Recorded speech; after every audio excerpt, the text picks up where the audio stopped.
Thank you guys for all being here. In the aftermath of the terrible tragedy at Parkland 3 weeks ago today, actually close to around this time, one of the things I did, and we both did in the aftermath, is learn as much as we could about how this happened.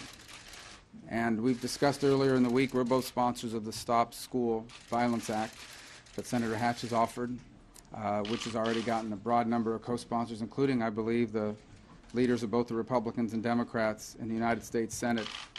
And I personally have been searching for things that we can do quickly, that we can begin to move on and find consensus. There's a lot of issues on this topic that, as you know, create some division. There needs to be a debate on those issues, and I believe that debate will happen. But what can we do quickly? What can we agree on to get action on? I think the families gave us a great example this week. They all met on Sunday. They have some different opinions on some issues, but they found common ground on the things they agreed on. And because of that, I believe the Florida legislature today will approve and send to the governor a bill that makes Florida a safer place than it was 3 weeks ago. And in the process of learning about this tragedy in Parkland, one of the things that I learned, that we learned, is that there was really not many tools available to law enforcement or to families when they realize that someone in their home or someone in the community is either a danger to themselves or a danger to others. And had that tool existed, it is possible that a family member or a member of law enforcement could have gone to a court and gotten a court order by showing probable cause for a temporary one and then clear and convincing evidence for a permanent one, that this individual was dangerous, that this individual was going to hurt someone, and as a result, not only should they not be allowed to buy guns, but the guns they have and the ammunition should be taken away. And so today we're here to announce our intention to file legislation to encourage states to do what Florida hopefully will do today, and that's enact their own gun violence protection orders. And it would incentivize this through the granting of COP grants over the next 5 years. And this grant program under the Department of Justice would provide funding assistance to states to implement their own qualifying gun violence protection orders. In order to be eligible, these are the steps that a state must enact in their legislation. It must allow family members or law enforcement officers to petition a court for a gun violence prevention order. This, of course, would prevent firearm purchases and possession by individuals who pose a significant threat of personal injury. States must require due process protections before a gun violence protection order can be issued, including proper notice and formal hearing where the individual has an opportunity to be heard. They must provide a court officer the authority to issue an emergency gun violence protection order of up to 14 days in limited circumstances. States must establish a minimum penalty for filing false allegations. It would require proper notification to the Department of Justice and other relevant law enforcement agencies when one of these is issued. This legislation would need to also prohibit the sale of firearms to an individual subject to a state gun violence protection order, and it would accomplish this by making it unlawful to sell any firearm or ammunition to an individual who is subject to a gun violence restraining order. And we believe that by incentivizing the states to do this, we are creating the possibility, not just for 6 states to have it after today, but hopefully every state has a mechanism available to law enforcement and or to families to prevent dangerous individuals from being able to take the next step and actually take the lives of innocent people.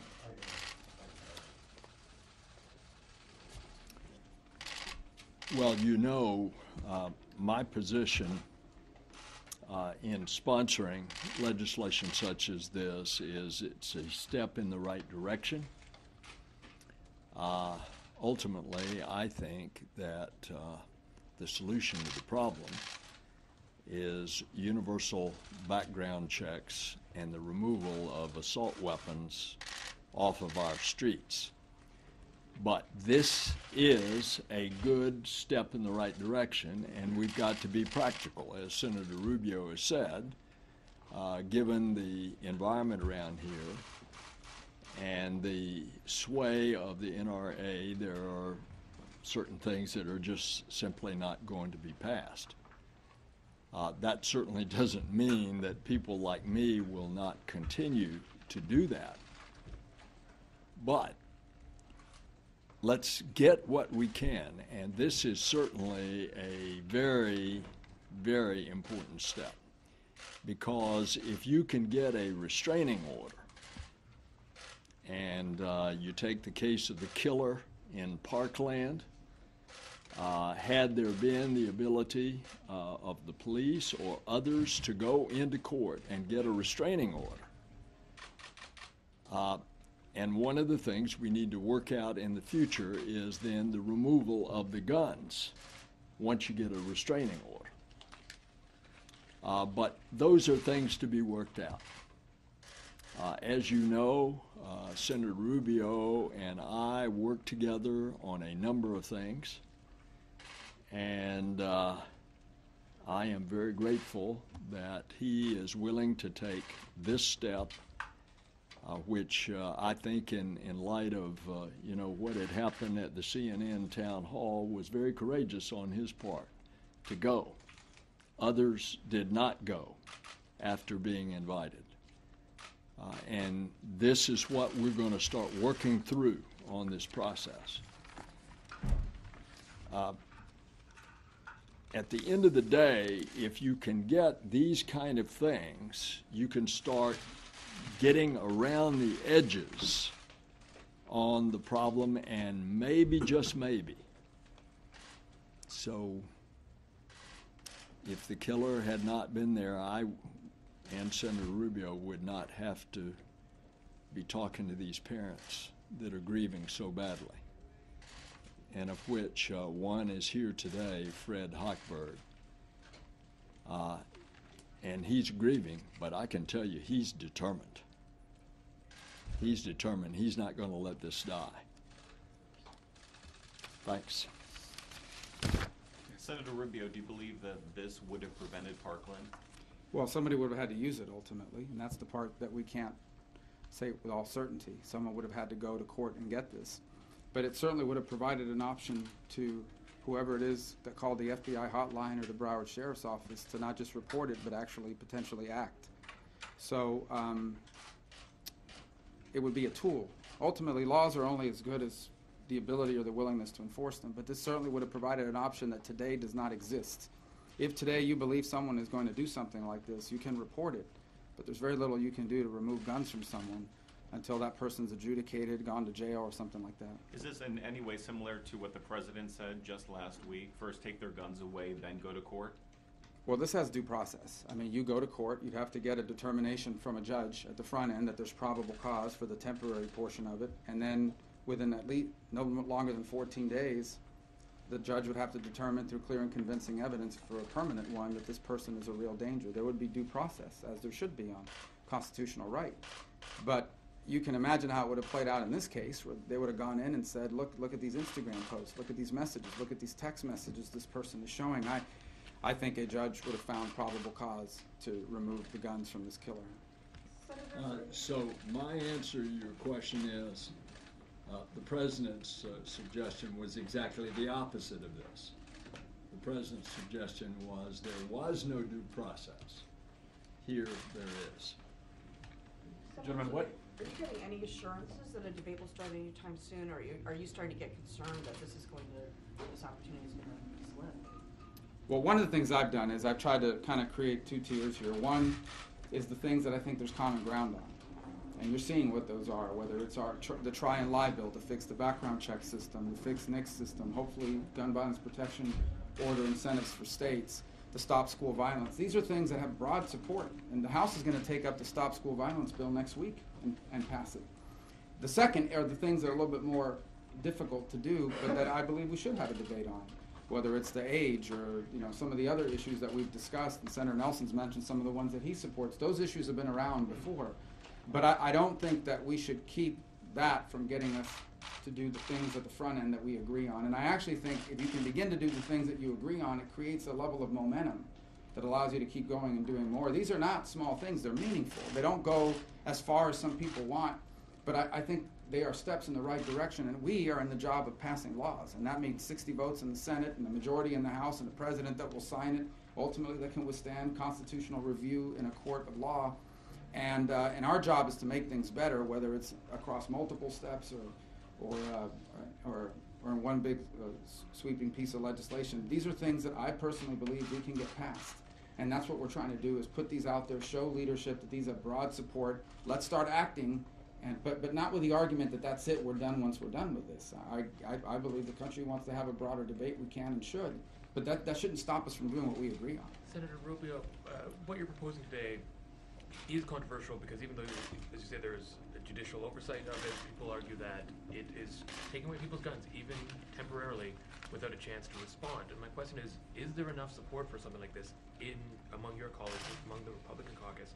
And have you asked the NRA about this?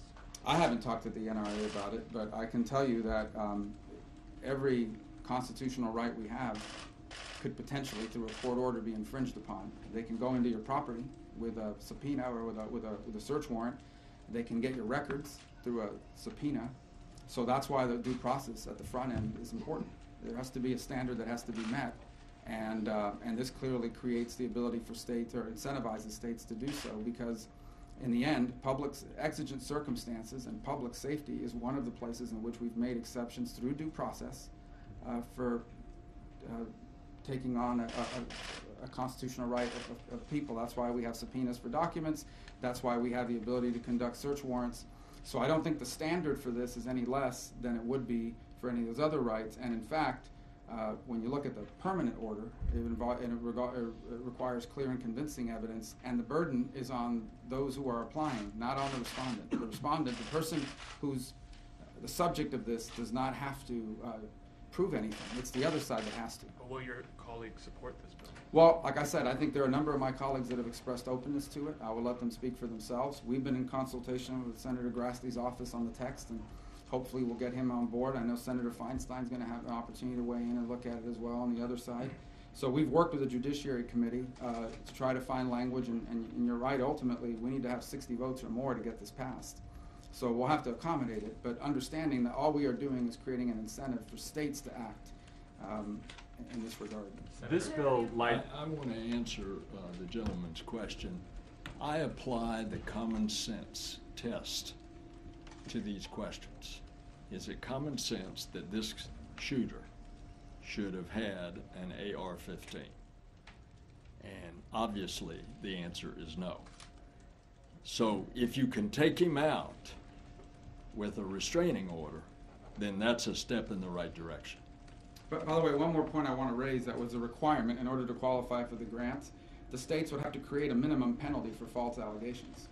So if someone's going around using these to punish someone or torture someone because that person, they're unhappy with them and they want to make their life miserable, one of the things the states have to have in order to qualify for these grants is a minimum penalty in order to punish people and discourage them from going after people in courts and doing this sort of thing. Senators, this bill tends to be sort of like Fix Nix. It's all carrot, right? I mean, it's incentives for states. Do you think in this Congress, is there any stick that can get through? Is there any more muscular bill that can get through? I mean, you're talking about that as sort of a secondary phase, but if the bills that may have a chance are just incentives, what's the other half of that? The answer is no.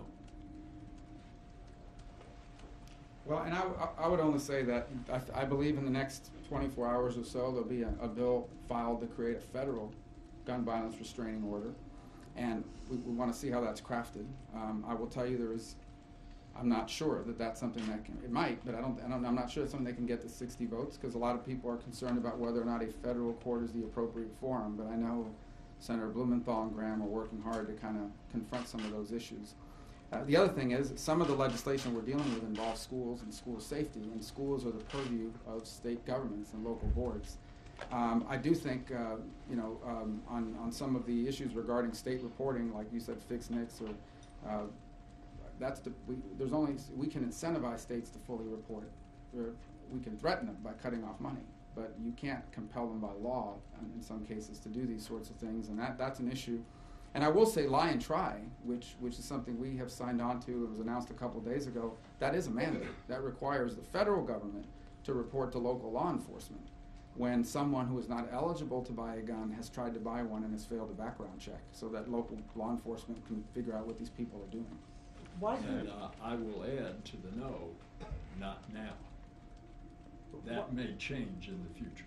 Why can the Republican-controlled Florida state legislature pass, or what we will likely see, a bill to Rick Scott's desk later today that includes what you've supported, Senator Rubio, and I know you do as well, raising the minimum age to purchase a firearm. Why can't Congress have that discussion now, given that it's taken the Florida legislature less than a month to have it? Well, if you watch C-SPAN, you'll know. I mean, it's just the nature of the place, number one. We don't move as fast as Florida legislatures do.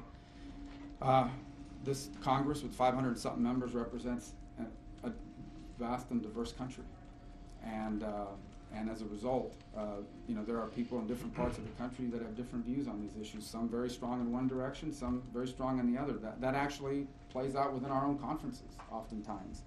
So everyone in the Florida legislature represents Florida, or a part of Florida. There's only 2 of us that represent Florida in the U.S. Senate, and in the House, obviously the numbers are a little different. So that's one. And then the other, our process is just different. I mean, the Senate process, as you know, because of our rules, everything takes longer. You'll see the House move on Stop School Violence Act, which has a lot of the same components to the federal equivalent of what the states are doing, but not all parts of it. But the federal process was designed differently. I mean, that's the best answer I can give you. It just moves a lot slower than a 60-day session in the Florida legislature. We both served there. We can tell you it moves a lot quicker than what we do here for a lot of different reasons, but their system is different. Senator Rubio. And I would add that it is already in Florida law that you can't buy a handgun until age 21. So obviously, come back to my common sense test. If you can't buy a handgun, you shouldn't be able to buy a high-powered assault rifle.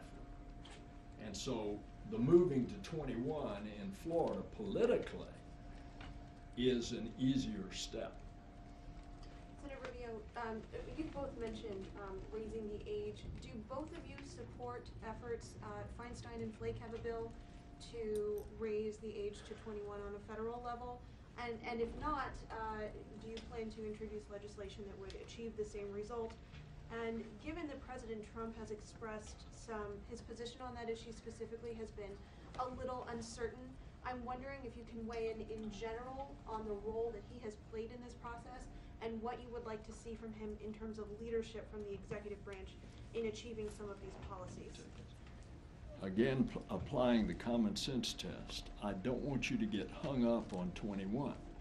21 is not going to solve the problem. It would have in the case of this killer. But look at the other killers. They were over 21.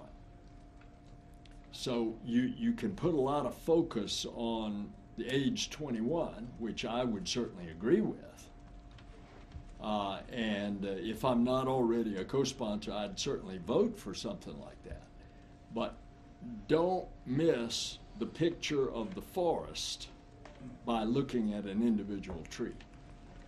And I would just add a couple things to that. The first is I'd have to see the bill because they haven't shared it, they haven't filed it yet, in my understanding, so it may cover more than just the age issue. The second is there is resistance to that. I know members that are resisted because they're concerned about does it cover shotguns or bolt action or some of the other.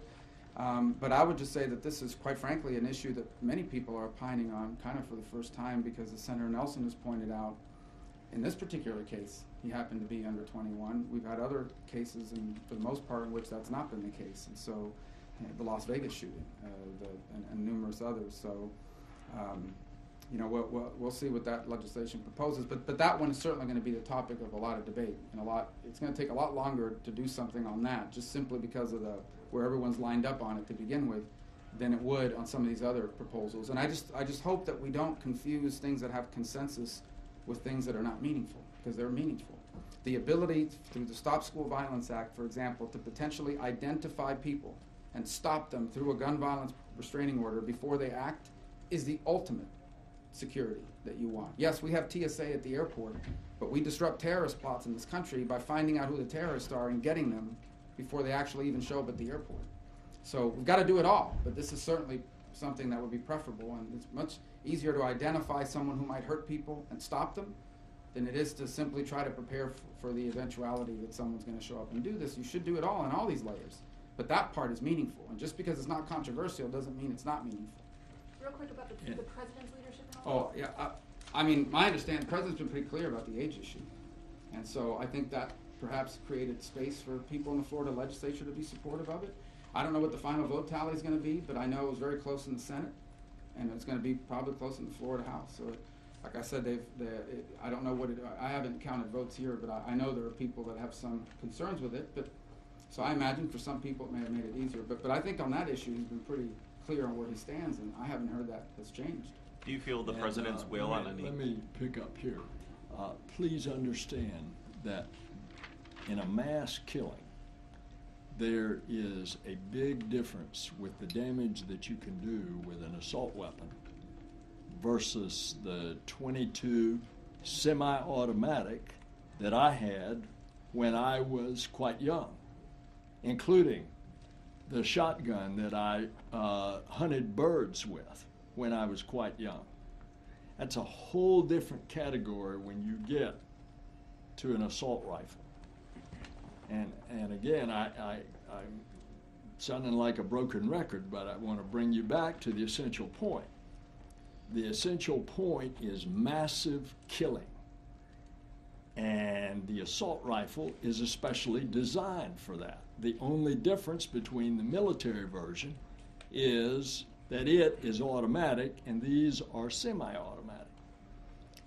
The velocity of an assault weapon like the AR-15, the Sig Sauer MCX used by Mateen in Orlando, the velocity is 3 times the velocity of a handgun bullet. The energy with which it hits a person is 3 times the energy. So it does massive damage to flesh and bone and organs that a lesser weapon does not. The trauma surgeons can save somebody with a handgun unless it's hit the heart. They can save somebody. They can't save somebody that's been hit in any kind of organ such as the liver. It pulverizes the liver. So this is a good step, but keep your eye on the prize. Senator Rubio, you keep talking about starting where there's broad consensus, but so far none of these broad consensus proposals have even gotten votes yet in the Senate either. I'm curious what conversations you've had with the majority leader to start seeing some of these broad consensus measures get debate and votes. Well, they couldn't have had votes yet because the Stop School Violence Act was filed a day and a half ago. The House is going to move on it next week, so there'll be a House vote, and it'll be teed up hopefully to be able to do over here. This bill hadn't even been filed yet. It'll be filed later today, so it couldn't have had a vote yet. So some of these... Well, you mentioned Fix NICS and others that have been around Fix for NICS, an you know, awful long time. Fix NICS, we tried to get a vote on it. I mean, there was a hotline on it. You know, they tried to basically pass it through unanimous consent, and 2 senators have objected to it, not because of anything that's in the bill, but because of changes they want to make in the overall, you know, category of people that are prohibited from buying guns.